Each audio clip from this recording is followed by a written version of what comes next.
ಪೇಪೆ ಇದು ವಿನಯ್ ರಾಜ್ಕುಮಾರ್ ಅಭಿನಯದ ಕನ್ನಡದ ಹೊಸ ಸಿನಿಮಾ. ಬಿಲೋ 18+ ಮಕ್ಕಳಿಗೆ ಅಂತೂ ಅಲ್ಲ. ಇದರಲ್ಲಿ ಅಡಲ್ಟ್ ಸೀನ್ ಇರೋದ್ರಿಂದ ಮತ್ತು ವೈಲೆಂಟ್ ಇರೋದ್ರಿಂದ ಈಗಿನ ಮಕ್ಕಳಿಗೆ ತುಂಬ ಇಂಪ್ಯಾಕ್ಟ್ ಮಾಡುತ್ತೆ. ಬನ್ನಿ, ಪೆಪ್ಪೆ ಲೈಫಲ್ಲಿ ಏನಾಗಿತ್ತು, ಮುಂದೆ ಏನಾಗ್ಬೋದು ಅಂತ ತಿಳ್ಕೊಂಬರೋಣ.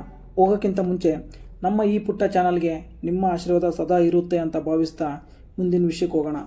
ಪೆಪ್ಪೆ ರಾಯಪ್ಪನ ಮೊಮ್ಮಗ, ಧರ್ಮನ ಮಗ.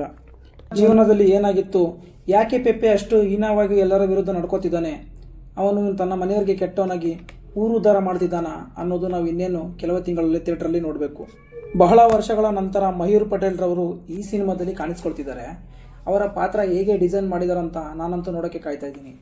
ಇಲ್ಲಿ ಧರ್ಮನ ಸಾವಿನ ನಂತರ ಎರಡು ಫ್ಯಾಮಿಲಿಗಳ ನಡುವೆ ಸಂಘರ್ಷ ಶುರುವಾಗುತ್ತಾ, ಇಲ್ಲ ಧರ್ಮನ ಜೊತೆಗಿರುವವರೇ ಸಾಯಿಸಿದಿರಾ ಅನ್ನೋದು ಡಾಟ್ ಬಿಟ್ಟಿದ್ದಾರೆ. ಈ ಹಿಂದೆ ವಿನಯ್ ರವರು ಮಾಡಿಲ್ಲದಂಥ ಪಾತ್ರ ನಿರ್ವಹಿಸ್ತಿದ್ದಾರೆ. ವಿನಯ್ ರವರ ಈ ಹಿಂದಿನ ಸಿನಿಮಾ ಒಂದು ಸರಳ ಪ್ರೇಮ ಕಥೆ ಮತ್ತು ಅನಂತ್ ವರ್ಸಸ್ ನುಸ್ರತ್. ಹಲವು ಬಾರಿ ಸಿಂಪಲ್ ಆಗಿ ವಿನಯ್ ಅವ್ರನ್ನ ನೋಡಿರೋ ನಮಗೆ ವೈಲೆಂಟ್ ಪಾತ್ರ ನಿಭಾಯಿಸಬಲ್ಲೆ ಅಂತ ನನಗೆ ಈ ಟ್ರೈಲರಲ್ಲಿ ತುಂಬ ಇಷ್ಟವಾದ ಶಾರ್ಟ್ಸ್ಗಳು. ಒಂದು ಹುಡುಗಿ ಮೈಯಲ್ಲಿ ರಕ್ತ ಎಲ್ಲ ಚೆಲ್ಲಿ ಅವಳು ಯಾರಿಗೂ ಎದುರದೆ ಇನ್ಯಾರಿಗೋ ನೋಡ್ತಿರೋದು, ಮುಂದೆ ಏನು ಮಾಡ್ತಾಳೆ ಅನ್ನೋ ಕ್ಯೂರಿಯಾಸಿಟಿ ಬಿಲ್ಡ್ ಮಾಡಿರೋದು ತುಂಬ ಇಷ್ಟ. ಹಾಗೆ ವಿನಯ್ ರಾಜ್ಕುಮಾರ್ ಅವರು ನಡ್ಕೊಂಡು ಬರ್ತಿರ್ಬೇಕಾದ್ರೆ ಮೈ ತುಂಬ ರಕ್ತ ಮತ್ತು ಅವ್ರ ಕಣ್ಣತ್ರ ಇಕ್ಕಿರೋ ಕ್ಲೋಸಪ್ ಶಾರ್ಟ್ಸು ನನಗಂತೂ ತುಂಬ ಇಂಪ್ರೆಸ್ ಮಾಡ್ತು. ಈ ಥರ ಶಾರ್ಟ್ಸ್ ಎಲ್ಲ ನಾವು ದುನಿಯಾವಿ ಸೂರ್ಯ ಅವರ ಟಗರು ಮತ್ತು ಪಾಪ್ಕಾರ್ನ್ ಮಂಕಿ ಟೈಗರ್ ಸಿನಿಮಾಗಳಲ್ಲಿ ನಾವು ನೋಡ್ಬೋದು. ಮತ್ತು ಇತ್ತೀಚೆಗೆ ಬಂದ ಸಲಗ ಸಿನಿಮಾದಲ್ಲೂ ಮತ್ತು ಭೀಮಾ ಸಿನಿಮಾದಲ್ಲೂ ನೋಡ್ಬೋದು. ಮತ್ತು ನನಗೆ ಇನ್ನೊಂದು ಇಷ್ಟವಾಗಿರೋ ಫೈಟ್ಸ್ ಅಂದರೆ ಕಾಡಲ್ಲಿ ನಡೆಯೋ ಫೈಟ್ಸ್. ಅದರಲ್ಲಿ ಶ್ರೀಲೇಶ್ ಎಸ್ ನಾಯರ್ ಅವರು ಈ ಕಥೆನ ಒಂದು ಸಿನಿಮಾ ರೀತಿ ಅಲ್ಲದೆ ನಮ್ಮ ನಿಮ್ಮಲ್ಲಿ ನಡೆಯುವ ಒಬ್ಬನ ಕಥೆಗೆ ತೋರ್ಸಕೊಟ್ಟಿದ್ದಾರೆ.